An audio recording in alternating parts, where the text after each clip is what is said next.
You work at Effective Altruism Sweden. Firstly, if someone's not familiar with this term effective altruism, how would you describe what it is exactly?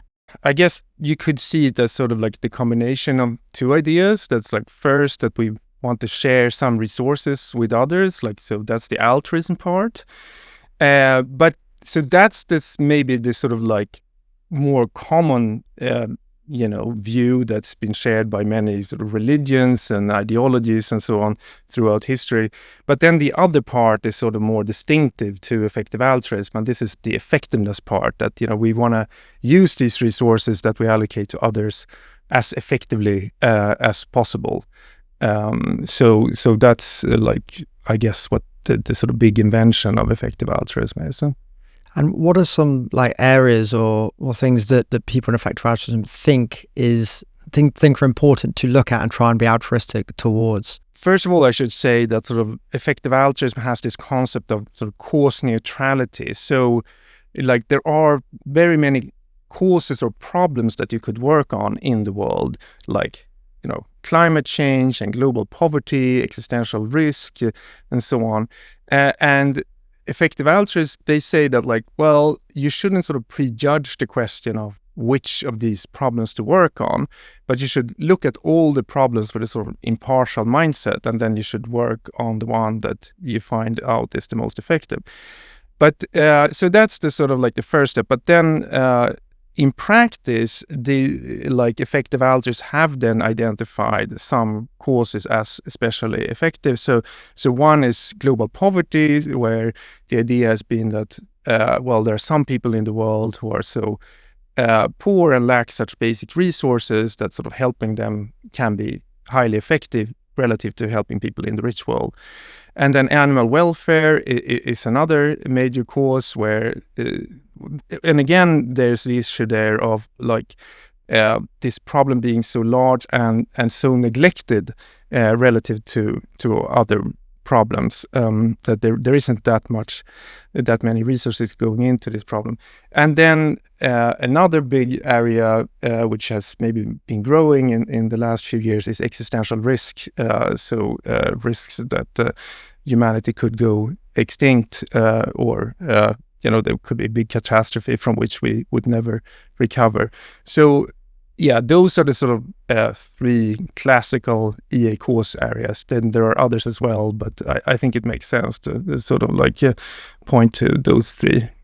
And if someone wants to help with these areas, sometimes the idea is to donate money towards it. Sometimes it's to kind of work in the area. But just to stick with the first example, if someone is thinking about how to donate and to kind of maximize their impact on the world, and they don't know much about this, how should someone think about how they should donate and where to send the money? It is a very tricky question, because how would you know if you're not an expert? So one thing is then that since early on, effective altruists did this research on different charities, and then based on this research, they've come up with recommendations. So the maybe most famous organizations that does this work is GiveWell, that works on global poverty and has recommended some charities as especially effective. I mean, of course, that then means that if you want to donate to those organizations, that sort of entails then that you're trusting GiveWell's research, which I personally would do, but this is a question, of course, that one would have to think carefully about which charity recommendation sites are actually trustworthy or not. But in general, it seems like a strategy that makes sense, in the absence of personal knowledge, that you would sort of defer to the experts. You've wrote a bit about what you see as the virtues of an effective altruist. So someone engaged in this movement may possess certain virtues and make them suitable. Can you explain that a little bit? We have certain common sense virtues honesty and kindness and loyalty and so on.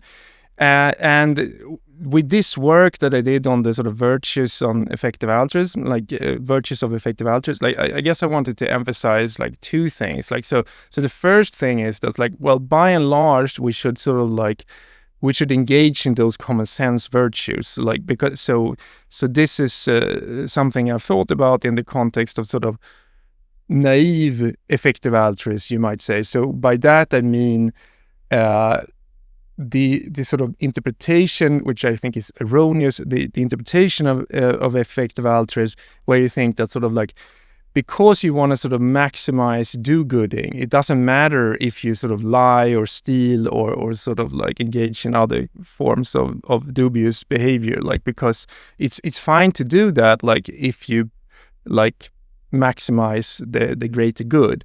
And I think this is highly problematic for several reasons. Like, I mean, for one thing, I think it often backfires in the end. So that's the first thing I wanted to say, that sort of like stick with those virtues. But then and this was also work that I did with Lucius Caviola, who has been my main collaborator for several years. Then we also wanted to say that, like, well, in addition to those common sense virtues, you also want to have other virtues, because like common sense ethics doesn't sort of emphasize, for instance, the importance of effectiveness. And we're saying that, well, that is actually very important. So like, yeah, so going back to what we said at the start, so like with the, the altruism and the effectiveness part of effective altruism, I think that to an extent, like common sense ethics does emphasize altruism, but it doesn't emphasize effectiveness. And it's actually, effectiveness is actually tremendously important, like, because the ultimate goal is to help the beneficiaries, like, to help people out there in the world. And if you're doing that less effectively, like, then, many people who could have been helped won't be helped. But then there are also other virtues. I could get into that if you wanted. Common sense ethics, it helps with the altruism part, but we're not very well equipped to necessarily do it effectively. Why is that? Why are we not good at remembering this other, very important part? Let's actually make it effective. What's the psychology around that? So that's a good question. Like, I mean, that relates to this research that I did also with Lucius for several years on the sort of the psychology of effective altruism. So we wrote this book on about this, which is called Effective Altruism and the Human Mind. And in fact, like, that book focuses on this like effectiveness part of effective altruism, because we thought that, like, well, there is already a lot of research on why people aren't more altruistic, or like why they are altruistic to the extent that they are, but there isn't a lot of research on the effectiveness part. So we thought that we'd do research on that and then compile it into a book. So with regards to your questions, like, so one thing is that sort of altruistic sacrifices, that you're giving some resources to some other person, that's very visible and salient. Like, it's very clear that, like, now Joe is being altruistic and helpful. He's giving resources to others. Whereas, like, in many cases, if you're giving more effectively or less effectively, that's just much less observable. Like, it's less, often less clear, like that what you did wasn't very effective. So that is one sort of underlying reason for this. Is there a way that we can become more kind of psychologically equipped to be more effective? Like, what are some tools we can have in our minds of how to think about things better, so we're not just altruistic, but we're effectively altruistic? I do actually think that this is not that easy. Maybe I should tell you a little bit about background, like the background of our research. So what we think is basically that one sort of obstacle to effectiveness in the charity domain is basically like the norms that we have around charity. So So people think that like when it comes to charity, it's basically you don't have any obligation to be effective, like and you know, you're even encouraged to sort of like go with your heart and so on. So and that's a fairly sort of strong norm that people have, and that means that like people are not necessarily like averse to effective altruism per se. Like, I mean, obviously some people are, but I think that like most people think that like this is a fine approach to take, but it's just not for me. Like, it's fine if you do it, but like it's just not something that like most people want to adopt, because they want to continue with this sort of standard charity mindset of just going with their hearts and so on. Then we did some research where we sort of like looked at sort of attitudes to certain sort of very basic statements, sort of like, well, it's important to help more rather than fewer, like if you could. I don't remember the exact phrasings now, but like, you know, very, very basic statements like this, which didn't involve any sort of specific effective altruist charities and so on. And then we looked at sort of like how different people answer on these questions. And then we found that there is a sort of like subsection of the general population which sort of like answers in a more sort of effective altruist aligned way, and we call these the sort of the effective altruist enthusiasts in effective altruism enthusiasts in our book. So so a natural strategy is obviously like, you know, to reach out to those people, but like I said, like I think that like both our research but also effective altruism outreach work over the years have sort of shown that it's not very straightforward to sort of convince people of the importance of effectiveness. Yeah, and you mentioned that you did this research as part of your book with your collaborator Lucius Caviola. Yeah, effective altruism in the human mind, the clash between impact and intuition. Yeah.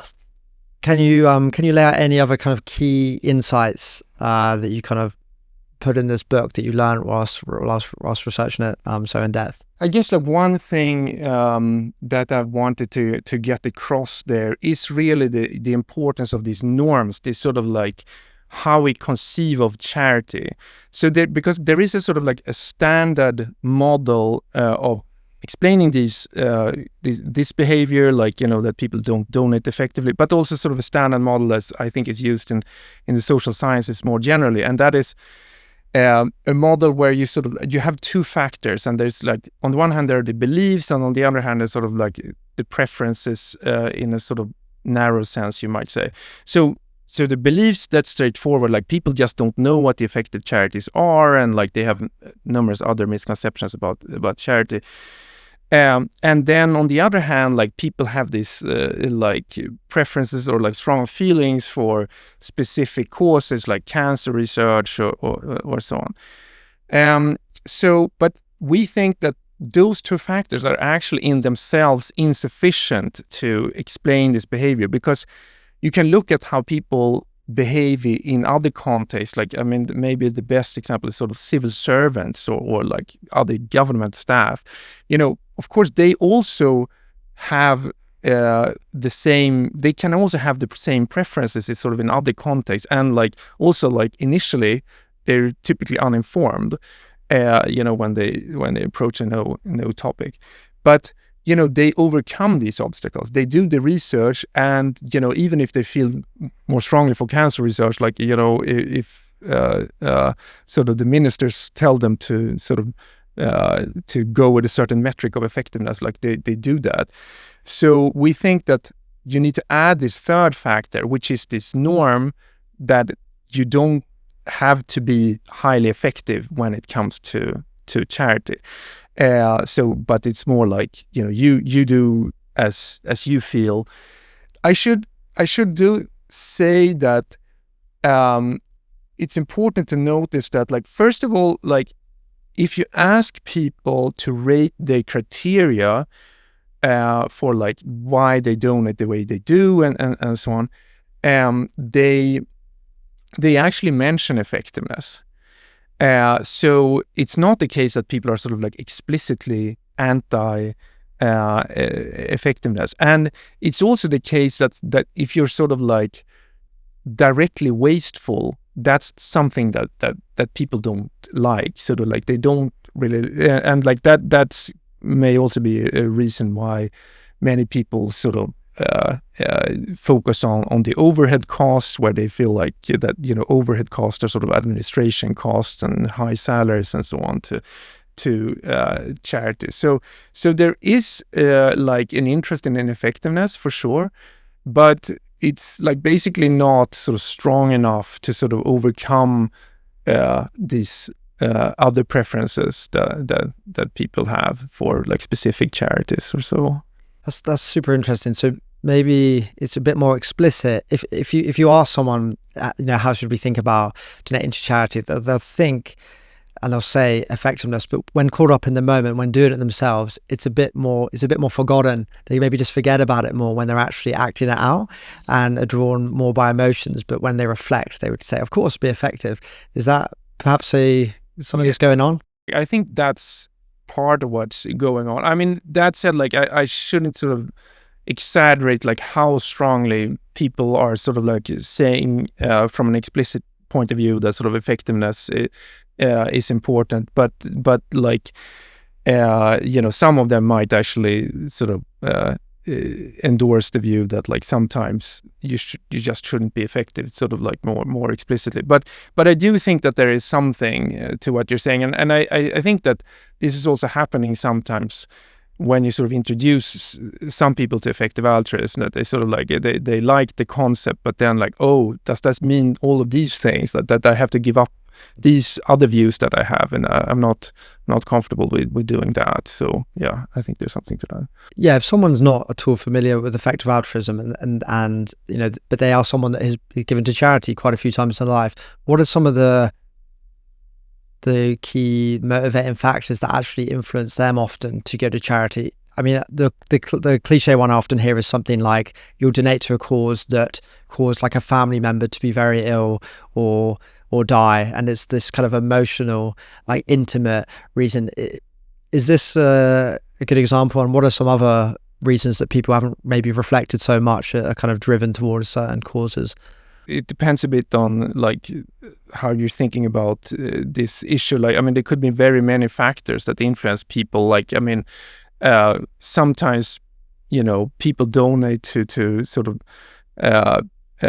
these charities that sort of approach you in the street, and which I also guess says something about people's attitude to charity, because like most people would probably not do the same with, you know, if they were buying something for themselves, they would probably be a bit more sort of cautious and so on.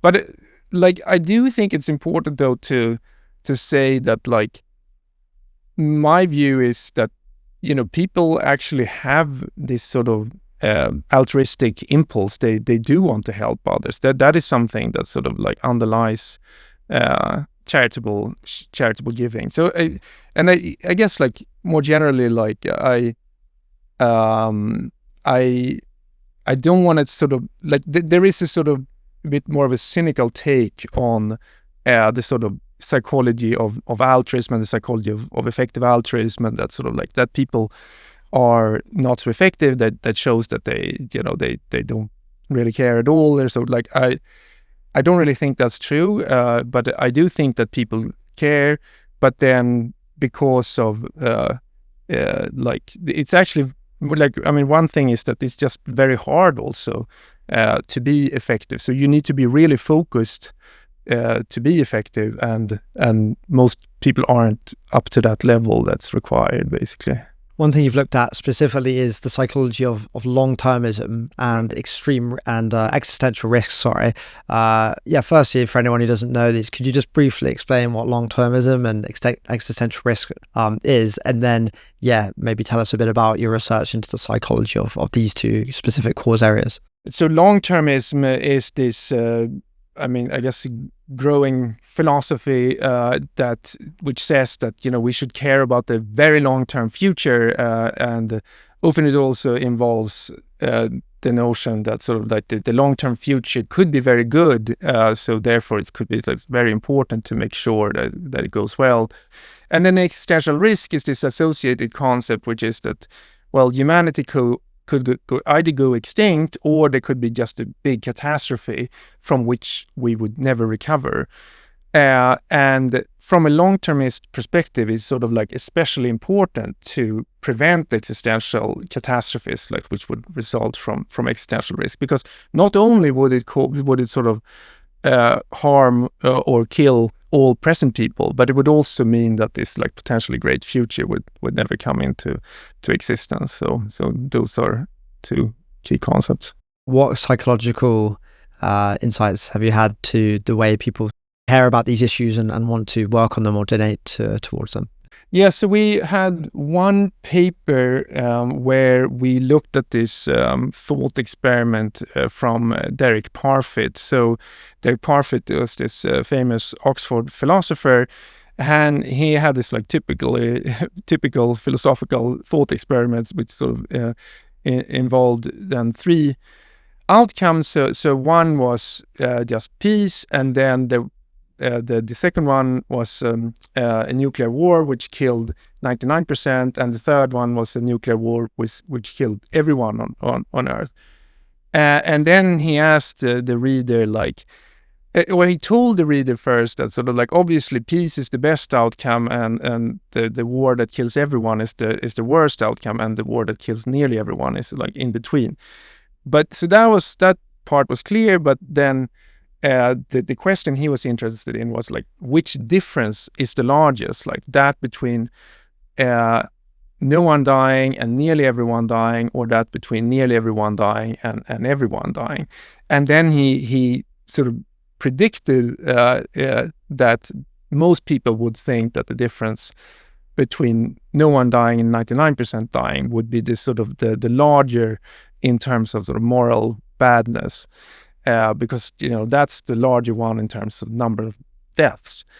But he himself thought that the second difference between 99% and 100% dying was the larger one, because like if we went extinct, then we could never recover, and that would mean that the future would never come into existence. So basically, there was a neat psychological hypothesis there to test, and what we found was that sort of like in our standard setup, where we just asked this question in a fairly straightforward way, like we actually changed the numbers, for instance, from 99, the number of deaths in the middle outcome from 99% to 80%, and we made some other minor changes, but like overall we sort of like we tested Parfit's hypothesis more or less as it was in his text.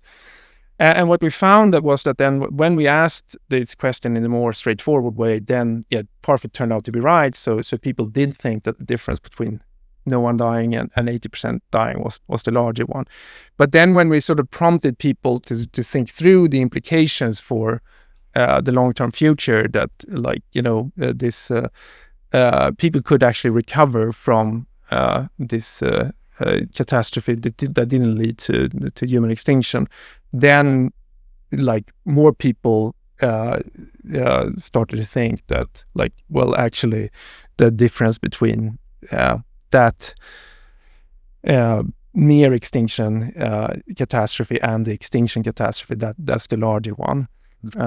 So it seems that like people, they don't really think through the long-term implications of catastrophes. They focus on the sort of like the immediate consequences.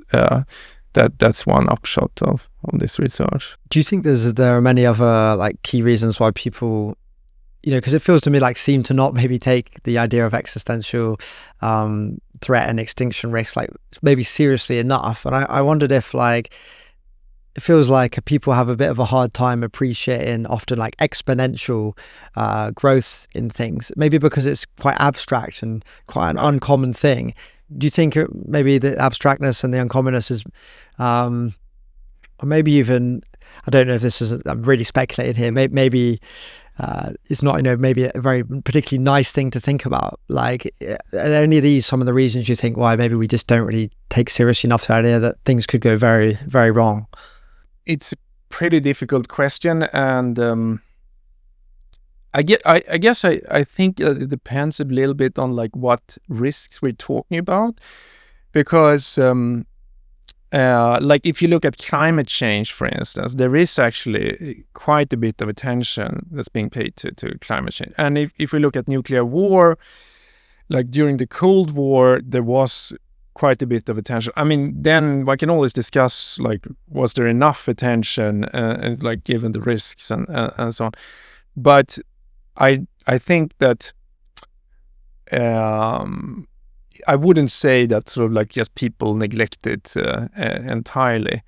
It could be that like there are certain characteristics of specific risks that make them more liable to be neglected. So some people have speculated that that's true of artificial intelligence risks, for instance. That sort of like it's less intuitive, perhaps, that artificially intelligent systems could constitute an extinction risk. But that as well is like, I guess it remains to be seen a bit. Like the current systems are not as advanced as sort of future systems will be, and I think that it will become more intuitive that these systems could be dangerous in the future. Then there's the question of sort of like how intuitive will people find that, but I think it will change.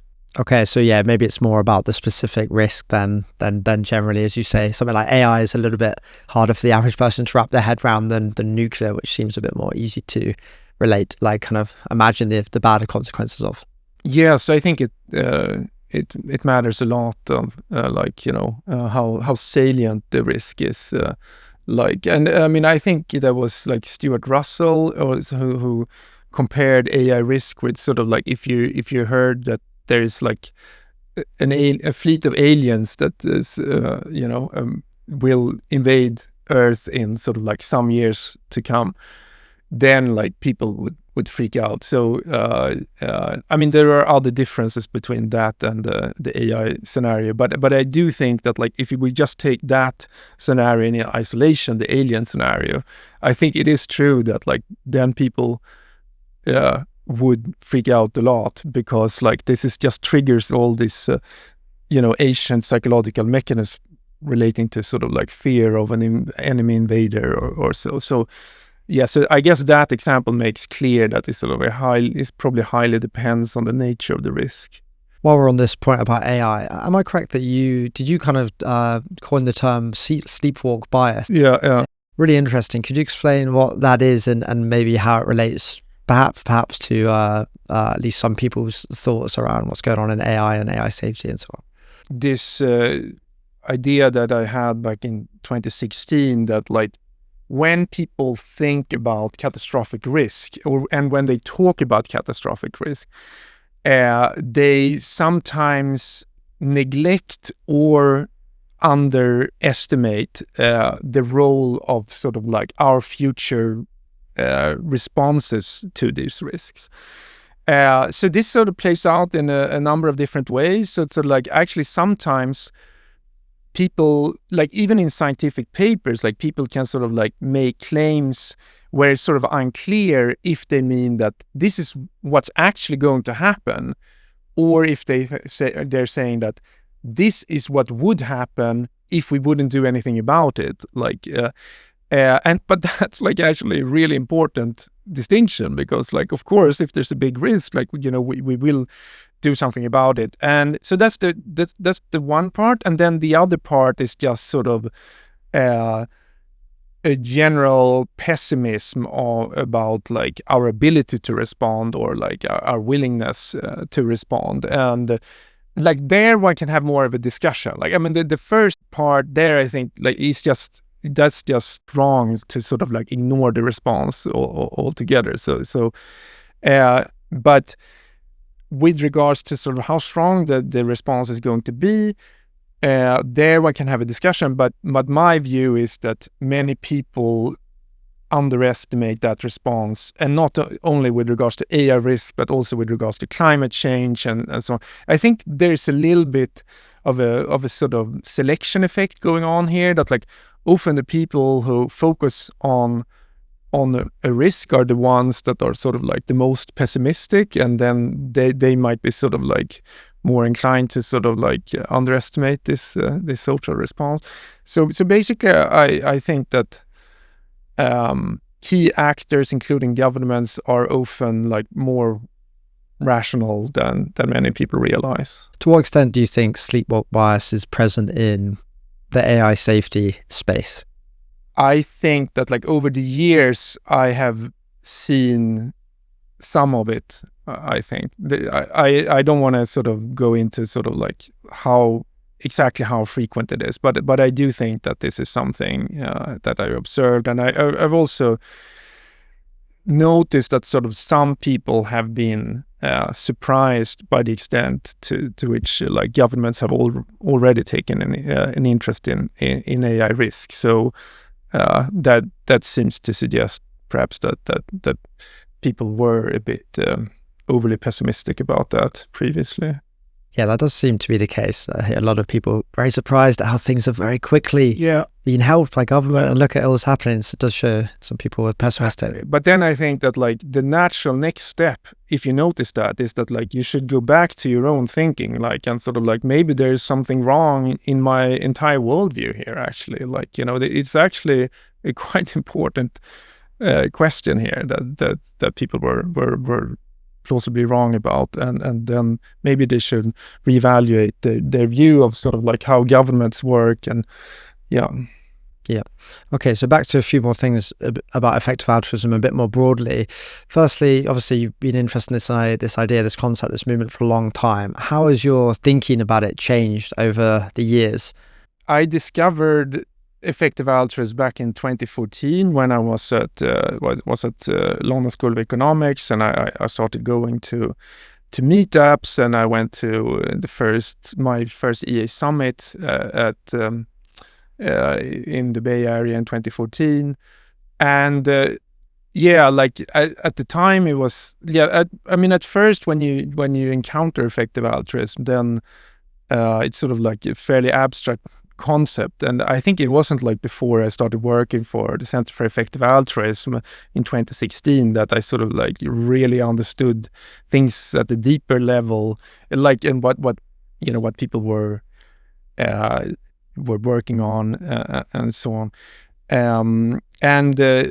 I guess like I was actually pretty impressed by like how carefully people have thought about like all kinds of different issues of like, you know, how you should prioritize your time, and like within an organization, like, you know, how you should prioritize between different actions. I just realized that like people had really sort of put a lot of thought into sort of like how to apply this concept consistently.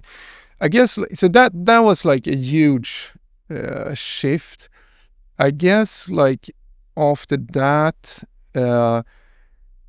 I mean, effective altruism has changed. So there is now like more of an emphasis on AI, for instance. But I guess like my thinking about like the concept itself hasn't changed that massively. Like, I mean, as it happened, like I was asked to give a talk about like cause neutrality, like this concept that I mentioned at the start, like a few weeks ago, and then I sort of brought up a talk from 7 years ago, and like basically the sort of the basic ideas from that were sort of still valid. So I think the basic framework is it hasn't changed that much, but sort of like how we apply it, that has changed. I guess like also this idea of the virtues that we mentioned previously, that was something that I thought about from early on. But then like, I mean, to be honest, I think also like this whole FTX crash was also like one reason why I wanted to emphasize it, especially. So I think that sort of like way of thinking about effective altruism was always important, but now I find that was sort of confirmed by that unfortunate turn of events. Be good to hear a bit more about what exactly, when you were at LSE, drew you towards effective altruism, and whether or not you think many people in EA have a kind of certain personality type. Is there a certain kind of person, maybe a certain kind of person who likes being quite logical and rational, like gets drawn towards these ideas? First of all, we didn't really study that in our books. So, like, sometimes when I tell people that we've written this book about the psychology of effective altruism, then people think that, oh, you've studied the members of the EA community. But someone should do that. But that's not really what we did. We mostly did studies of the broader public and their attitudes to effectiveness. But like more anecdotally, it does actually seem to me like people come to EA from like somewhat different, in somewhat different directions. Like so some people have sort of like been working on some specific cause, and then they've just found out that like, well, it's really important to be effective, and then, but like whereas I think I was always interested in rationality and the sort of like Enlightenment tradition, and like so that was something that led me to go into philosophy in the first place.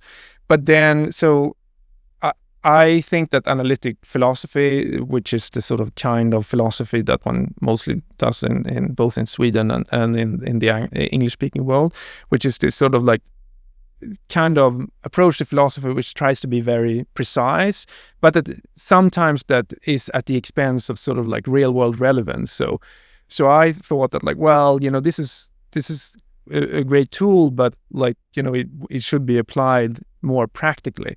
So that was something that I had thought since previously. And then I discovered this effective altruist community, and also actually the Less Wrong website. So maybe I should briefly say some words about Less Wrong. So this is this website which is dedicated to like improving human rationality and understand rationality. It's also a lot about existential risk presently.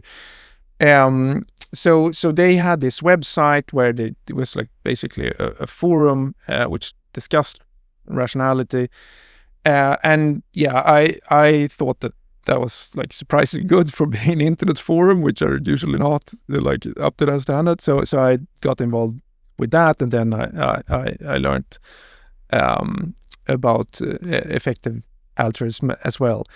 But anyway, so like when I discovered like the Less Wrong and the EA community, then I thought a bit like, well, that sort of like, it wasn't like I had been thinking about like, well, those specific things, but I had since previously had this idea in trying to apply philosophy, and I think that both of these groups do that basically. There may be sometimes some criticism and some objections towards effective altruism. Is there anything that's kind of stands out of your mind as sometimes being a bit of a value criticism? Anything you think the effective altruism kind of set of ideas of movement could do differently? Any thoughts around this kind of thing? I think, first of all, I actually think some of the criticisms are a bit unfair and sort of like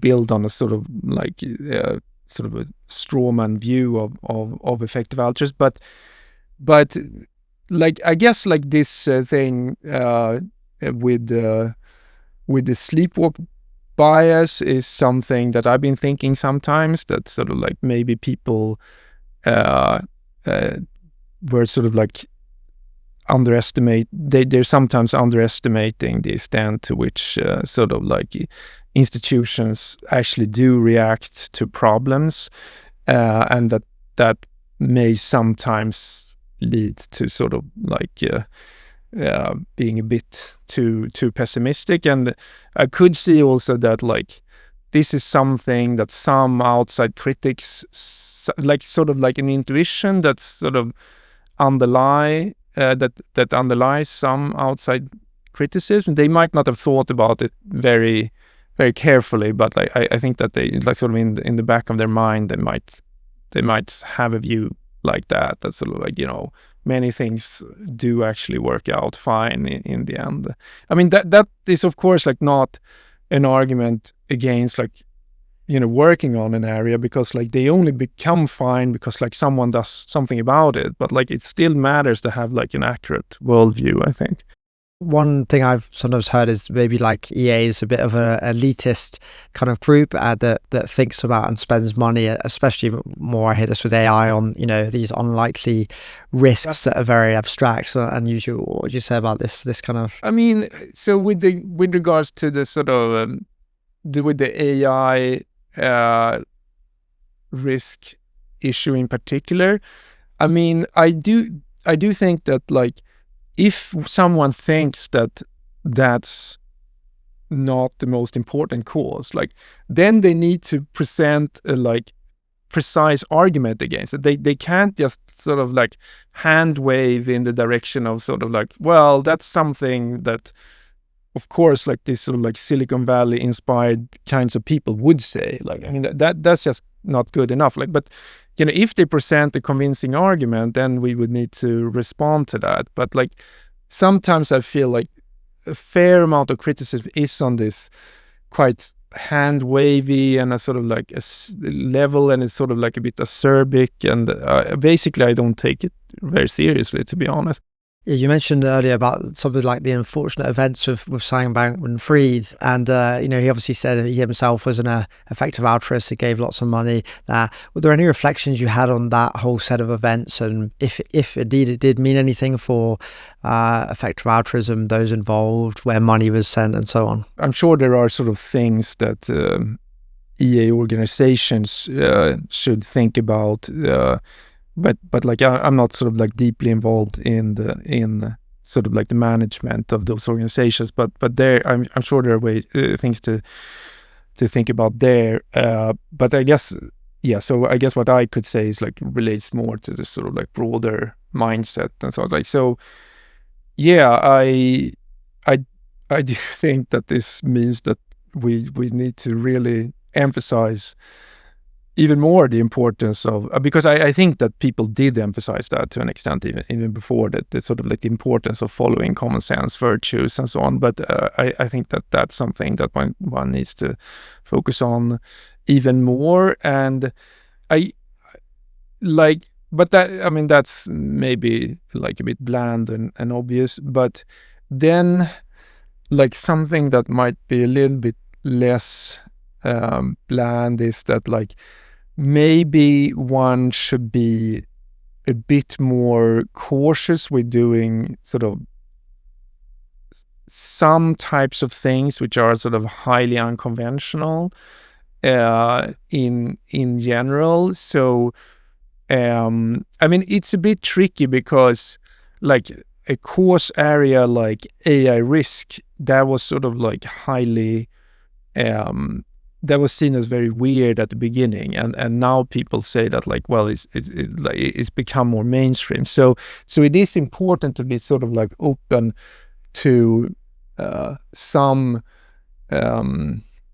sort of like highly surprising ideas. But I guess I think that like, especially when it comes to sort of the types of behavior and sort of like ways that you run an organization and things like that, there I think that basically in society there's sort of like developed certain norms and certain ways of thinking about like how to do this, and many of them are actually there for good reasons. And there's a little bit of a risk that like, that one has a sort of like this sort of naive, effective altruist mindset to them and sort of like, just ignore certain rules or certain norms.